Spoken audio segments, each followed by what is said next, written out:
It was so easy to figure out which was the better sounding cable. I didn't think it would be this simple. Okay, this is the gear that I have at the back. So I just tore this whole system apart a little while ago, so it's just being rewired. I still don't have the back subs wired up to the amps yet, but I have 6 18s in sealed cabinets, Mach 5s, and I have stereo integrity subs at the bottom, Emotiva XPA3, 4K Epson projector, my desktop PC, Denon 4400 I'm running through. And then these are my sub amps, the Dayton amps.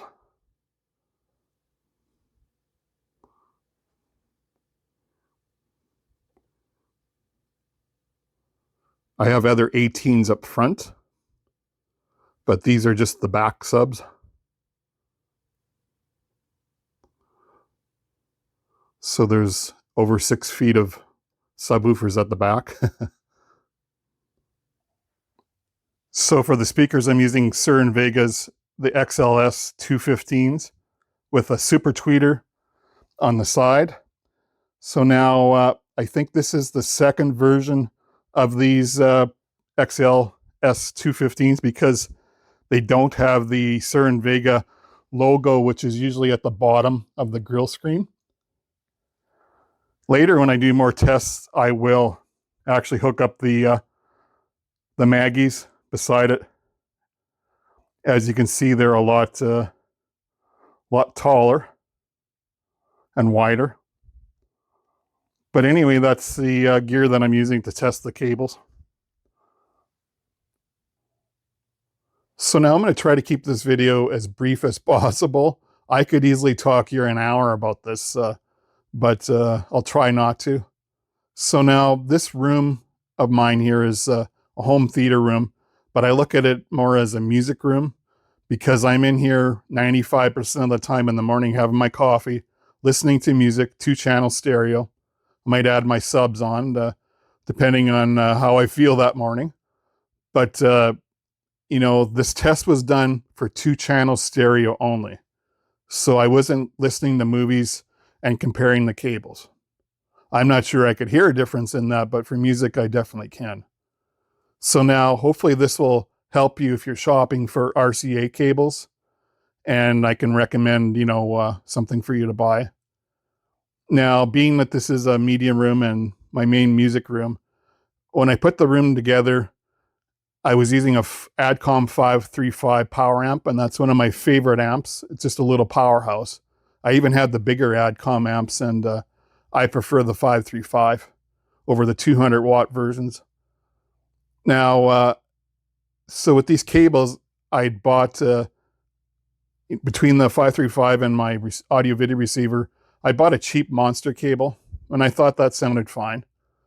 But then slowly I was thinking, okay, well, I'll try something just for the fun of it. So then I bought this AudioQuest cable, the Mackenzie, and it just sounded way better than the cheap monster cable. And I was like, wow, this is great.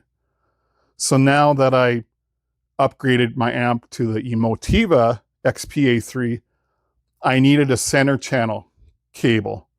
So I thought, you know what, I'll go out and I'll buy this after doing some research. And so I bought 3 of these cables. And so now I could use my center channel with the, you know, Emotiva amp. So I ran that for a couple of weeks. And of course, you know, took these off, the AudioQuest. So then just the other week, I thought, you know what, I can't keep both. So let's compare them. Okay, so what I did first, and this is just 2-channel music. What I did first was I had on the AudioQuest cables. Now I pick only 2 songs to listen to. I listened to Pink Floyd's Money and Dire Straits' Sultans of Swing. Now, when I'm comparing audio stuff, speakers, anything, cables, I don't pick random songs. I pick songs that I've heard for years and years and I know what my system sounds like.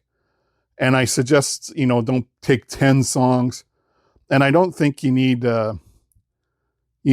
jazz, rock, and like a whole bunch of different music genres.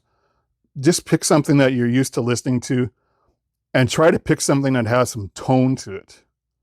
Not, thrash heavy metal with, so much noise in there. And I don't think you need jazz. I mean, that's a good option, but to have a jazz and maybe a rock song. But anyway, those are the two songs that I'm familiar with. So I picked those two songs. I had these cables on first, and, I knew what they sounded like, but I just thought, okay, we'll start the test. I'll play each song, and I won't play the whole song. I'll play probably about the first 30 seconds of each song.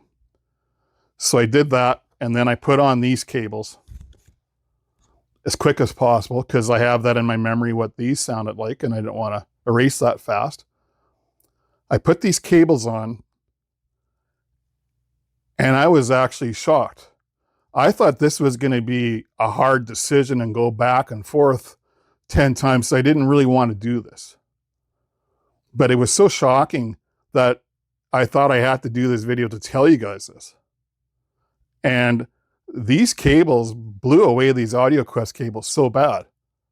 Now you might be thinking, oh, there's no difference in cables and I don't believe in speaker break-in and all the snake oil, but I could take any person that doesn't have a trained ear, not saying my ear is the best, but I am a musician and I owned a lot of audio gear over the years since I was a little kid. I could take any person that doesn't have a trained ear, put them in this seat and compare cables, and they would say, this sounds better. So now, what sounded better? The vocals didn't sound as compressed. They were open, and the highs sounded better on these cables. So a good example is Sultans of Swing. When he goes to the ride cymbal, that cymbal just stood out like crazy on these cables.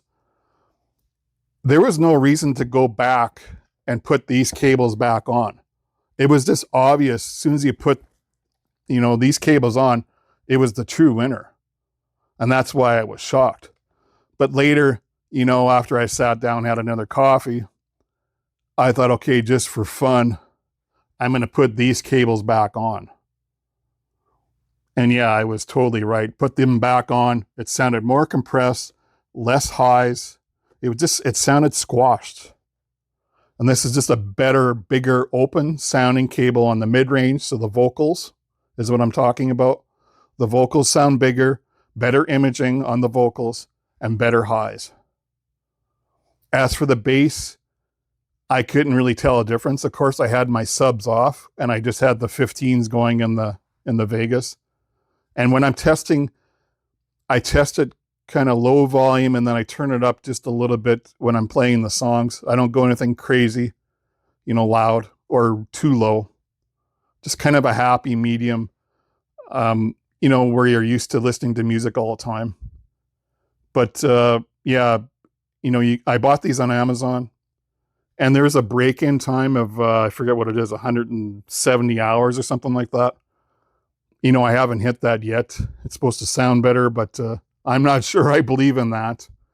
But, I had these cables on for maybe, a few hours and I could just totally tell a difference. So I highly recommend you guys to buy these if you're looking for, maybe something fun to try because you're not going to waste a lot of money on these. And you can return them if you don't like them.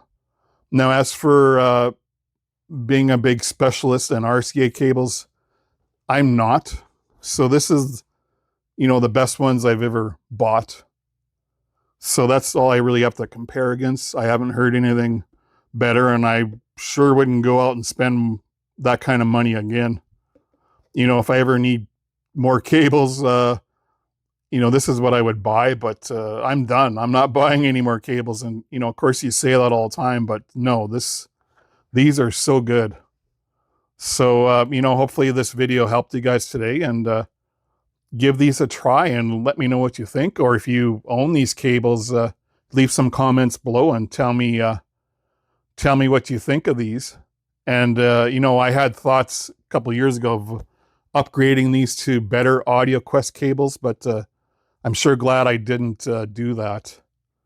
And yeah, these cables are the ones to buy, man. These are so good. But anyway, hope you guys enjoyed the video. And if you're interested, give this a like and subscribe, because I have a lot of audio gear and I'm going to do more of these type of videos. Anyway, you guys have a good day. Take care.